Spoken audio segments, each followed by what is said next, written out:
भारतातील सर्वात श्रीमंत राज्य म्हणजे आपलं महाराष्ट्र। सध्या महाराष्ट्राचा जीएसडीपी 400 अब्ज USD पेक्षा जास्त आहे। तर आज बघू इतक्या मोठ्या अर्थव्यवस्थेमागे नक्की दडलंय काय। त्याआधी फॉलो आणि सबस्क्राईब नक्की करा। माझा महाराष्ट्र सिरीज दिवस 7वा।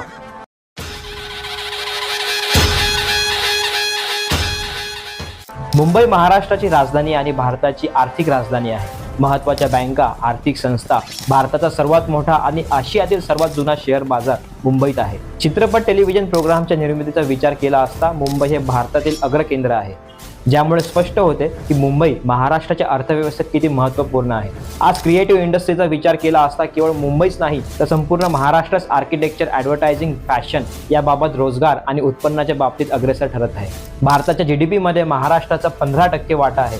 महाराष्ट्रात सर्वाधिक शहरीकरण झालेल्या राज्यांमध्ये येत असले तरी शेती हाच आजही बहुतांश लोकसंख्येचा प्रमुख व्यवसाय आहे। यातून 13% उत्पन्न महाराष्ट्राला मिळते।